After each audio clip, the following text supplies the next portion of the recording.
What's up, Soul Tribe? It is your sister in spirit, Karunasol, coming at you with a very impromptu video about feminine energy and how this stuff works. I posted a short yesterday giving very vague details about shenanigans I just went through when I decided that I was going to get into my feminine energy.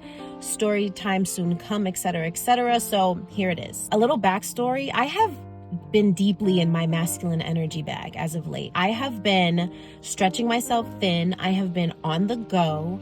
I have been stressed. I have been worried. I have been in go, go, go, go action mode. And I have not been in my feminine. I have not been relaxing. I really haven't been very creative. I try to pick up my guitar and I get a few chords and a few words out and I'm exhausted. I haven't been painting, I haven't been drawing, and I've been doing that for years. I could fill up a gallery with what I have and I can't even pick those things up. And I feel very disconnected from myself because I feel so masculine. Like I have to figure everything out. I have to do. Needless to say, that has not been working out for me. So what I decided to do was I woke up yesterday and I said, okay, God, I am going to be in my feminine energy. I'm going to relax into my feminine energy. I'm going to receive. I'm going to let things come to me. I'm going to be cool, calm, and collected. You know, I'm going to be graceful and cheery and childlike and smiling because why not? This other stuff ain't working. What God did was God said, oh, you want to be in your feminine energy? Okay. Let's see how much. And after I'm going to tell you the series of events that happened, but after it all went down, I realized that none of this was a punishment. And I knew this during. None of this was a punishment. This was God showing me immediately. He's saying, you want this? I'm going to show you how important it is that you do this. I'm going to show you how important it is that you have this. So one of the things I do for income is I walk dogs. Now, I'm not in one place long enough to ever start my own dog walking business, but if I was, I would, because I just have a knack for them. I garner clients really easily. Needless to say, I use an app and I had 2 walks set up for the morning time. I go to my car. I'm running late for one of the walks because it was a last minute request that I did, which I guess wasn't really me being in my feminine energy, relaxing into the bag. I kind of was like, ooh, money, let me get it. I go out to my car. My tire is completely flat. I'm talking, it looked like someone slashed the John, you know. I didn't see a slash, but that thing was flat. But luckily, there's a gas station right down the street from where I live. So I'm rolling down the street, you know, real slow, got the hazards on. I get to the gas station. I don't have quarters. They only accept quarters for the air machine. You know, I'm usually like a very anxious person and all of this would make me very anxious because I'm already running late. But I go into the gas station, there's 2 gentlemen behind the counter and I say, excuse me, I have a completely flat tire. I'm running late to work. I have this dollar, but I have no quarters. Would you mind changing these quarters for me? They were happy to do it. And then one of the gentlemen said, actually, let me come outside with you because sometimes the air machine doesn't work. Thank you so much. Great. So we get out there, I put the quarters in and he's pumping the air for me, which was awesome. And then he notices that the tire isn't holding air. I'm used to putting air in my tires and then driving a little bit and then having to keep putting more.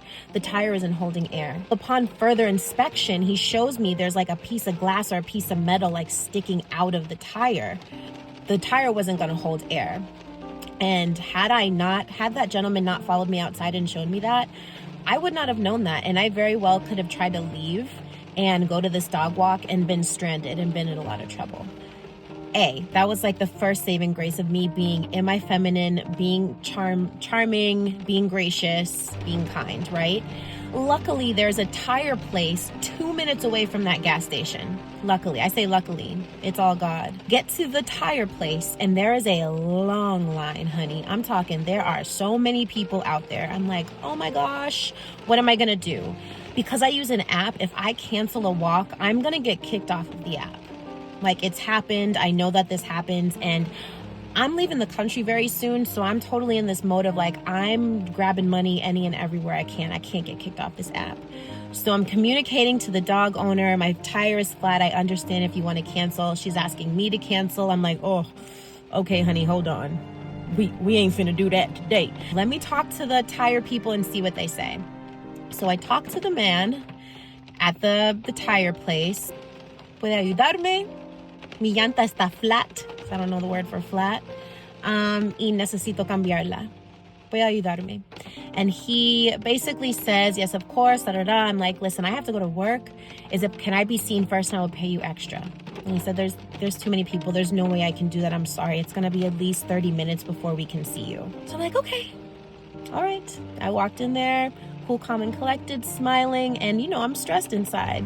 But I realized the more I'm cool, calm, and collected, it's actually helping me quite a bit. Like, okay, what's done is done.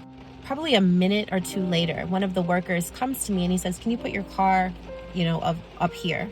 And I'm like, yeah, okay, because my car was in the middle of everything. I was all in the way. So I moved my car up, and then he gets out the jack, the lever that pulls the car up, that takes the car off the ground so he can change the tire. And then he proceeds to change the tire, and he's like, do you want to patch this up or put a new one on? I'm like, oh, you can patch this? No, new one's good. I don't want to deal with that.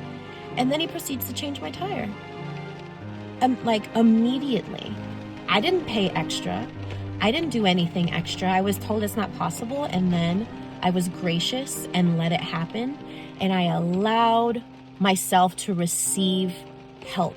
Okay, being in the feminine, I received help. I was out of there in 15 minutes. I was still very, very late to this dog walk, but being gracious and being kind to the owner of the dog, she was very gracious and very kind with me. Didn't give me a hard time about it at all. The fun doesn't stop there. Where I was walking the dog was in a very she metropolitan part of town. There's only permit parking or meter parking, and the meter is like $8 for an hour, and this was an hour-long walk. I pull up to her brownstone, and there's only permit parking. Now, meter maids love this part of town. It's like where they get off the most because they can just hand out so many tickets, and they love it. They're just everywhere. So I park in permit parking only. I go up and get the dog, and I say to the owner, hey, do you think I'll be okay parking there? She's like, yeah, da, da, da. Closes the door. She doesn't care. All right, God, I'm gonna be gracious. I'm gonna just relax into it. It's all good. I'm going on the walk. I kid you not, after the hour-long walk, I turn the corner. I'm about to turn the corner to her street. There is a meter maid turning the corner at the exact same time. And I still have 2 to 3 minutes left on this walk. So luckily, glory be to God, there were trucks that were double parked that took the meter maid's attention off of looking at the individual cars to see if they had the permit parking. So I was able to race down the street to her house, run up 5 flights of stairs, drop the dog off, run down 5 flights of stairs, and I kid y'all not, as I'm approaching my car and opening the door, the meter maid walks by. Had I not been polite and gracious at the gas station and received that extra help, had I not been polite and gracious at the tire shop and received that extra help, I could have very well been in a predicament where I got a ticket, and tickets here are not cheap. I got a ticket the other day for $150, like parking ticket, okay? And your girl's not trying to pay that. That was incredible how that worked. And then on top of that, while I'm doing this hour-long walk, at the very beginning of it, I was like, oh shoot, I gotta pee. I've been racing around, and I usually drink like 4 glasses of water with salt before I leave the house. I forgot to pee. There's gonna be no place that's gonna let me go to the bathroom. I have this huge golden retriever. It's just not gonna work. I'm walking down the street and I'm like, okay, God, where can I pee? Where can I pee? What can I do? And then there's this really nice hotel, and there's a doorman outside, and he smiles at me and he says, oh, hello. I'm like, hello. And then I say, this probably sounds very strange, but I really have to use the restroom. May I go inside and use the restroom, please? He looks kind of like, you can, but the dog cannot go inside. And the restroom is in the restaurant, so there's no way the dog can go inside. And I was like, in my head, I'm like, oh, I'm gonna have to pee in this park. But on the outside, I'm like, okay, I totally understand. And then he says, you know what? I have a dog at home. I get it. Why don't you just leave the dog here with me? If you're gonna be quick, I will watch the dog for you. Now, had I rolled up like, excuse me, I need to use the bathroom. I have things to do, like I need to use the bathroom. You have to let me use the bathroom. You think he was gonna help me? Child, no. It's so important to relax and be in your feminine energy because, like I said, even even if nothing else worked out for me on the outside, inside I felt better because I knew I was being respectful, and it just feels good to be good to other people. And I was so grateful to God that when I said I wanted to do this, God didn't punish me with all those things. God was affirming to me that, yes, this is actually what you should be doing because it's going to work out for you. With all the close calls that I had, it was just more confirmation that I'm on the path that God wants me to be on, because when we're doing things that God wants us to do, stuff works out, honey. And I am a living testament to that. If any of y'all beautiful ladies are going through a stressful time and you're in your masculine energy, I want you to attack it with grace. And I use the word attack on purpose because sometimes when we're stuck in our masculine, we're still feeling that like aggressive, raw type of thing. So you can attack something with grace, okay? I give you permission to attack a stressful situation with grace and allow yourself to receive help, because we need each other as well, right? We can't do everything on our own. I can't change a tire in a timely manner on my own. I can't make a new tire. I can't magically change $1 into 4 quarters in my hand. I needed help from people. And when you're gracious and when you're kind and when you're smiling and when you're cheerful, baby, it just makes it better, okay? Relax into your feminine bag and let me know if you've had any of these crazy situations in your life where you decided to do something, whether it was be more feminine or whatever you decided, and then things just started working out for you afterwards. Let me know in the comments below. All right, Soul Tribe, thank you for story time. I love you so much, and I will see you in the next video. Ciao for now.